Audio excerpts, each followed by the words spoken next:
Thanks for your patience to wait for the final season of the Syndicate. A story based on the rugged, impoverished and culturally victimized African child who rose from obscurity, daredevil adventure to become a wealthy Grand Commander of an international drug syndicate. Happy viewing!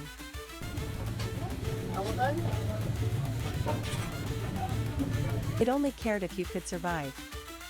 For Makolo, a boy once shared like property, once homeless, once sleeping on prison floors, survival was not a choice. It was a command. Training was not about loyalty. It was about speed, silence, and escape. 2 weeks were the duration of the training and each day covered the training schedules. Makolo. This job is simple. It is practical and you will be assisted all along until you are approved for the job. You can ask questions on anything you don't understand. The list of retailers, their zones and their addresses will be given to you every week. How do I locate the zones and addresses, noting that I am new to this city? Also, how do I move to the zones, trekking? Or using a taxi? Good question, and I expect you to ask that. You will be trained on how to read the map of the city, as Smalley will pilot you through the street for 2 weeks. A bicycle has been bought for you, and if you do not know how to ride, Smalley will teach you within this 2 weeks training. You must put the packages with names and addresses on the label of each retailer and arrange them in your bag on the eve of next day delivery. And you must leave home as early as 6 a.m. to do the delivery. Is that understood so far? You will now accompany us to the warehouse to assist in packaging the products. This, we do every week. Accompanied Lodebo and Janako to an old-looking hut from the outside, but a spacious mini warehouse with a firm door under locks in the inner compartment. Inside were stacks of cement bags stuffed with cannabis. There was a table with a weighing scale and sheets of brown thick papers arranged on the floor. They spent some hours there weighing the weeds, wrapping, and labeling them. The routine of indoor lecturing, getting hallucinated on the vegetable of life and moving to the mini warehouse to package their work continued persistently.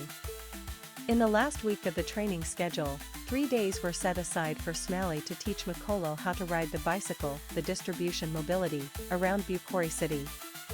And this dialogue between the young men. Hey Makolo.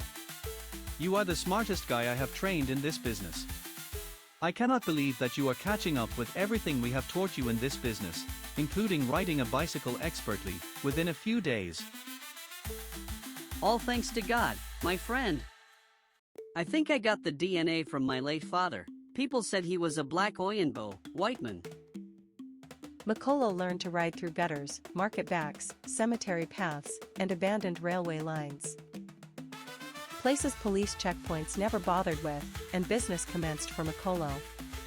To get Makolo familiarized, Smalley was mandated to pilot Makolo to cover the zone he was assigned.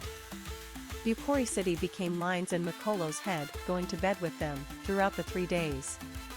On arrival home every night, Smalley passed Makolo a wrapped roll of the vegetable of life with this chat. Take this. It keeps your mind floating. Fear cannot catch a floating man.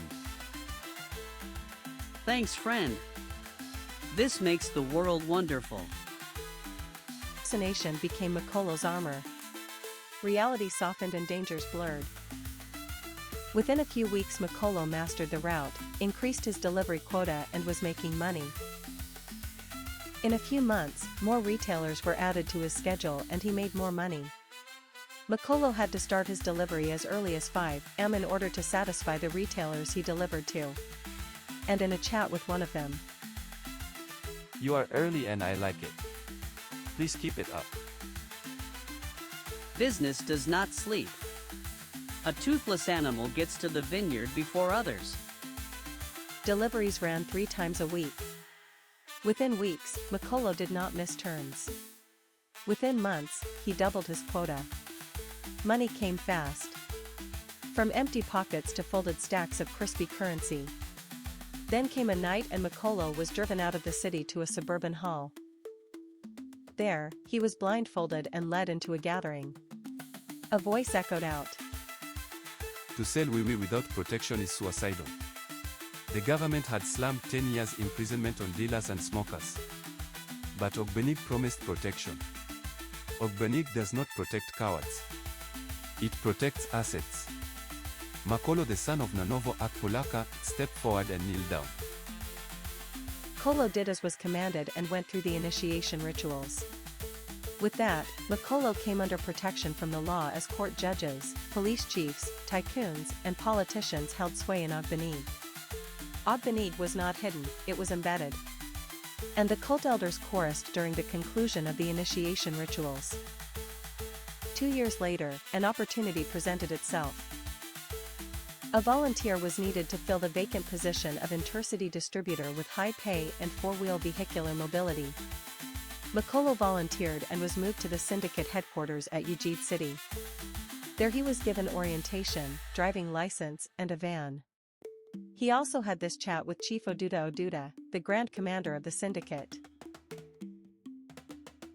Congratulations, young man, on your new status in the Syndicate. With your hard work and loyalty, I can guarantee your promotions and a bright future in this family. Thank you, sir. I promise to do my duties diligently. Here's the key to the brand new delivering van. The general manager will show you the apartment furnished for you. And don't hesitate to come to me if you have any problem. Thank you again, sir. I will do as you instructed. Makolo was 27 years old when he volunteered to become an intercity distributor of the stuff from Bukori City, the national headquarters of the Syndicate, and drove from city to distribute sacks of wee to district managers. The 20 regions of the nation Bimako were demarcated, and each region has districts headed by district managers. Each district was further divided into zones for efficient distribution of wee. Makolo was put in charge of 5 districts. And his dialogue with one of the district manager. You must be Makolo, the new intercity distributor. I was notified about your appointment by the general manager.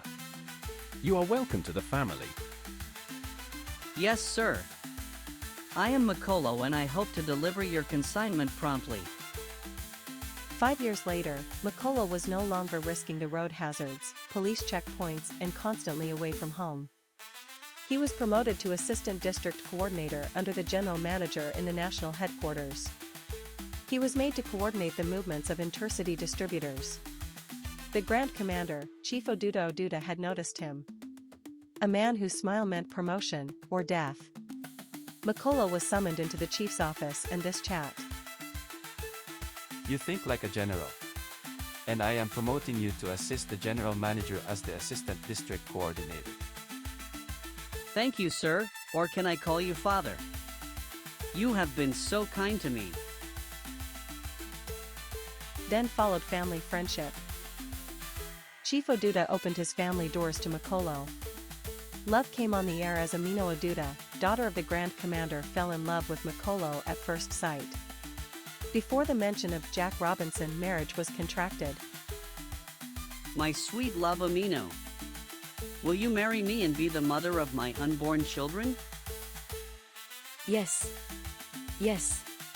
I will marry you. A month after the question was popped by Makolo and favorably responded, the family house of Chief Oduda Oduda played host to a talk of the town traditional marriage ceremony. Amino Oduda and Makolo Nanovo Akpolaka were joined together as husband and wife, the African way. The Syndicate had a rule: to rise, someone must fall. Chief Marigo Adiga struck and Chief Oduda Oduda was eliminated. In his inaugural speech, I welcome you all here with a heavy heart. Let us observe a minute's silence in honor of our departed Grand Commander, late Chief Oduta Oduta. There is now a change in the hierarchy of the Syndicate family. I implore everyone to remain loyal, though some changes are bound to happen. a few weeks later, Makolo was promoted to become district manager and transferred from the national headquarters, stripped of his influence. A purge disguised as promotion. But Makolo adapted. He built loyalists, rewrote routes, controlled flow. 3 years later, Makolo Nanovo Akpolaka rebelled and brought down the reign of Chief Marigo Adiga. The chief fell the same way he rose, the tradition of the syndicate. In Makolo's inauguration speech, I, Makolo na Novoak Palaka. I am standing here saddened to announce the passing of late Chief Marigo Adiga. Please let us stand and observe a minute's silence in honor of our departed Grand Commander. In the Syndicate family, no one asked how you rose, but only of how long you could fall. Until then, I pledge a progressive administration. God bless you and God bless the family. the syndicate is about the son of an African polygynist, who was shared among an estate to his elderly half-brother, and who rose from ruggedness, homelessness, prison floor, and poverty, to become a wealthy Grand Commander of a powerful organ of an African society. The story resonates with the resilient spirit of an average African to escape from cultural upheavals, uncertain destiny, and beat poverty. Thanks for watching.